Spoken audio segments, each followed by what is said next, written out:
everyone. Welcome to week 10 of the college football season. That means we only have 4 weekends left after this weekend. So let's learn a little bit about what's in store for this weekend and visit with James and talk a little about football.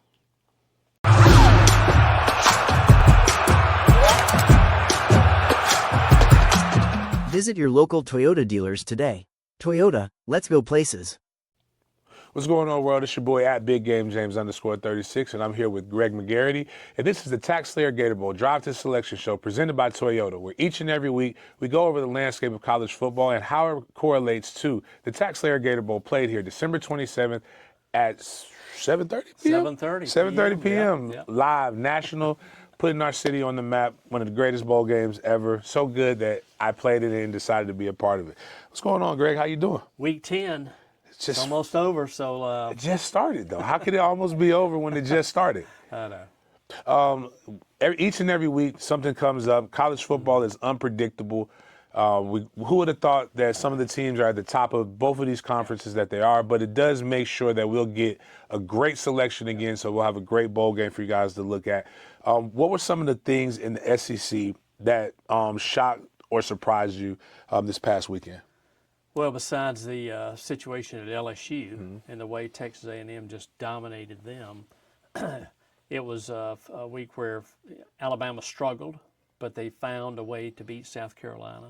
You saw that great. Vandy had, really continues to shine with their win over Missouri, and Ole Miss's win was really impressive. So on the SEC side, you've got a lot of interesting things there. As we mentioned, Brian Kelly's situation there, but I thought you saw some teams really, like Alabama, found a way to win after being down. Ole Miss kind of flipped the script as opposed to being up on Georgia. They were down against Oklahoma and found a way to win. So set up some interesting dynamics this weekend for some teams that continue to try to make their way into the college football playoff. Good. Goes to one of those good old football quotes. Good teams find a way to win. Bad teams find a way to lose. And including with the kind of, you talked about it a little bit, a little off script some. What are your thoughts? We know Auburn, there's a lot of coaches that that have been let go or on the hot seat. Doesn't really do anything for you at this point. No, all it does is really cause confusion, not only for those that follow college football, but also those that are playing the game, the players, and the coaches too, because they're all wondering what's going to happen next year or even next week. So you've got a lot of uncertainty there, which it has caused, but it certainly has brought shined a light on how volatile the coaching profession is. I mean, there's so many jobs open right now. We're not even into November. So you've got some schools, is it the right time to make a change? Because I don't know how deep the pool is of proven head coaches, not to mention proven head coaches that want to leave their school. So I think there's a lot of uncertainty, and it's probably not the best time of the year or a best season to be looking for a head coach. So I'm sure there'll be more chaos, but certainly the musical chairs are going to start very quickly here. It is Halloween coming around the corner, and it is Jimmy Sexton season. So he is the boogeyman. So he does a lot of different things. Transitioning over to the ACC, we saw Miami the previous week kind of lay an egg against a good Louisville team. But they kind of Carson Beck and company bounced back with a very dominant performance. What were some of the key games in the ACC that we should kind of reflect on? Well, I think Georgia Tech continues to impress. I mean, Syracuse has really struggled since their quarterback's been out. You saw SMU lose to Wake Forest. That was a tough loss for SMU because now Miami goes to SMU this weekend. So that's going to be a huge game. And Virginia continues to eke out some wins. They go to the West Coast and play Cal this weekend. So that's a game to really keep your eyes on because right now, if Virginia and Georgia Tech won out, they'd be playing in Charlotte for the ACC championship. So I know Miami's hoping that one of those teams will have a loss so they could maybe slide in there. But I think you're going to see some really tight games, but keep an eye on that Virginia at Cal game. Yeah, going back into like even looking at it more in depth. Yeah, Miami is the more marquee team coming out of the ACC. So that's probably the one that with Clemson and Florida State not living up to the expectations again. That's probably who you want taking the lead for the college football playoff. But the SMU game, interesting with the coach in Lashley, who's coached at the University of Miami. Now, kind of, you're fighting for your life right now. So, are there any other games in the ACC? I know you said Virginia Cal, but are there any other games that are kind of similar to that will have some excitement that people should be tuned in for? Well, I think Wake at Georgia Tech, because Wake's kind of in the hunt for one of our bowl spots.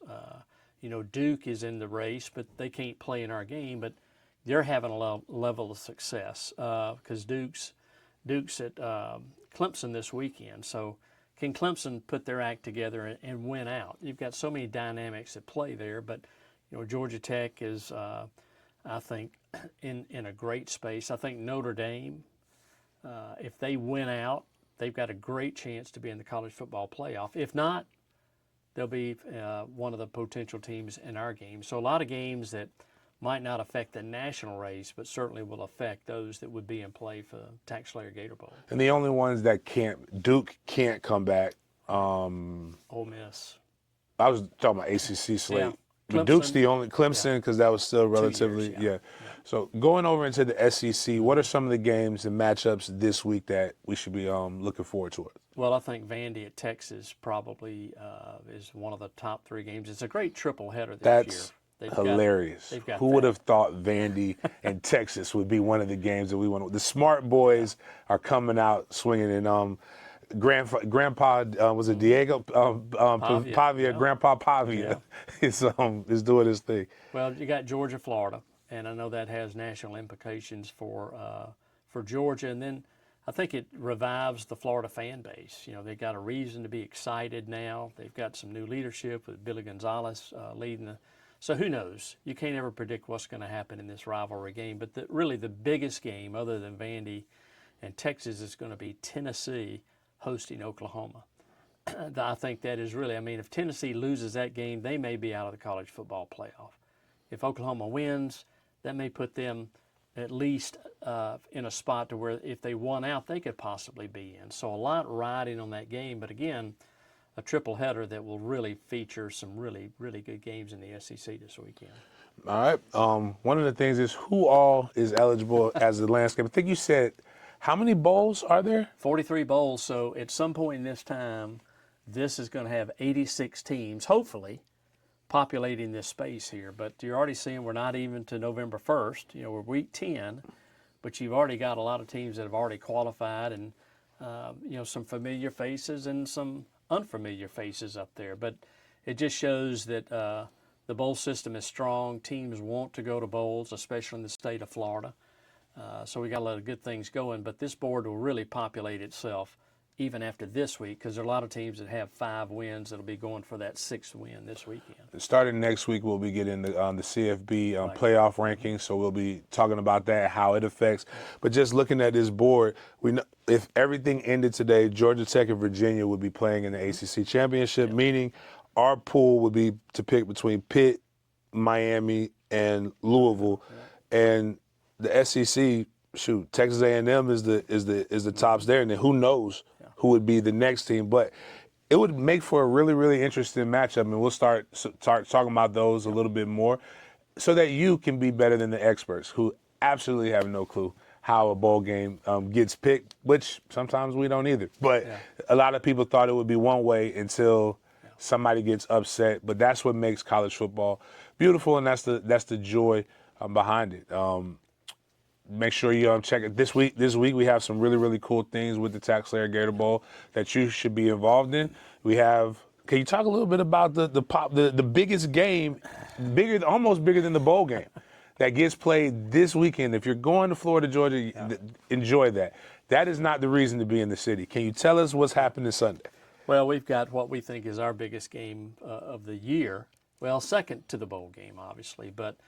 To be able to host the Little Gator Bowl in the stadium, in Everbank Stadium on Sunday, literally all day. The first game start, almost at the crack of dawn.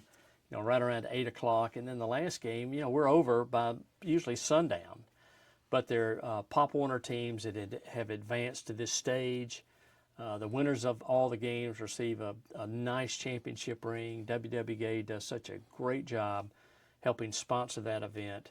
But it's our fans will occupy the west stands this year because the east stands that area is under construction as far as access to the stadium. So we'll flip the fans over to the west side of the stadium, but we encourage everyone to come watch it. It's a lot of fun to watch these young people run around full pads, and as we said before, their biggest event of the day is actually getting to be in dressing rooms, the locker rooms. So they don't usually experience that, but now they're in the same locker rooms that the college teams use and the visiting NFL team uses. But it'll be a great event, and it's Sunday, starting early in the morning, and we encourage everybody that loves to come and enjoy a little old school football, come to the stadium Sunday and see some great action. I know when we do our scouting trips, you're not supposed to be biased and you're not supposed to wear, but I will be there.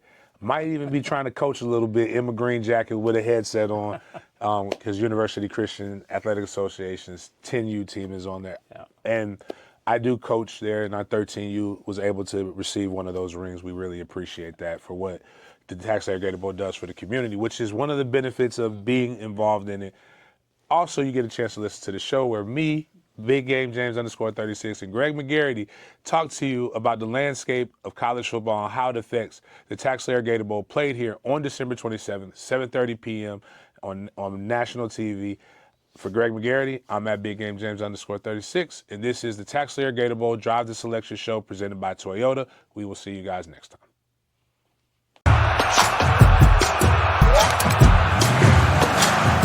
Visit your local Toyota dealers today. Toyota, let's go places. Welcome back to another week of Off the Field. We were just talking how excited we are that we're outside today, and it's a little cool. It's feeling very fall and festive, which is awesome. We had a great night last night at Wicked Rivalry to kick off the awesome Georgia-Florida, Florida-Georgia weekend. The weather is supposed to be perfect on Saturday, and it is already transforming down here at the sports complex as we get ready for the big weekend ahead. Y'all know the biggest games of the weekend are not on Saturday, but on Sunday. We are honored to host the Little Gator Bowl Pop Warner City Championships presented by WWGA on this coming Sunday. Please come. Like, y'all, these kids are so excited to play on the football field following Georgia, Florida. It's awesome to watch kids from 6U all the way up to 10U participate in this really cool championship event. Gates open at 7:30 in the morning. I know that's early, but you can do it. They stay open, by the way, until the last game, I think, starts at 4 o'clock. And so you can come at any point during the day. You will enter through the West Club. It is $10 admission. But I suppose if you know someone or phone a friend, we might be able to help get you in. Please wear your green jacket if you come. We would love to have your presence here as we celebrate these 10 amazing football teams who get to deserve to play on this field. And you got to see their rings. Their rings are very swaggy. So it's worth the trip down just for that. There's other stuff going on too. Yeah, definitely. We've talked a lot about the Gator Bowl Charities Award of Excellence Scholarship presented by Momentum Transportation. It is finally, we are down to the wire on getting those applications in. So this coming Monday, which I believe is November 3rd at 11:59 p.m. is the application deadline. So anything after that will not count. So if you know any high school senior student athletes that live in Northeast Florida or Southeast Georgia, we would love to have them apply. We have a group of about 40 of our Green Jacket members that are on our selection committee, and they are eager to read these applications and these essays. I always hear how incredible the candidate pool is, which makes us excited for the future. That is in good hands. But like I said, if you know any senior student athletes, be sure to have them check out TaxSlayerGatorBowl.com before Monday at 11:59 p.m. To get their application in. So one last thing, I guess we should say we are always curious if you guys watch all the way till the end to hear this fabulous message that we give you every week. So I'm going to throw this in here as a test to see how many people watch this. But we just happen to have 4 tickets left in the lower bowl for the Florida-Georgia game this weekend. When they're gone, they're gone. But I'm going to hold 4 for this message to go out. And the first people who call me, I will sell you those tickets. They're $130 a piece. They're good seats. Testing. Let's see who watches to the end. Have a great week. We'll see y'all next week.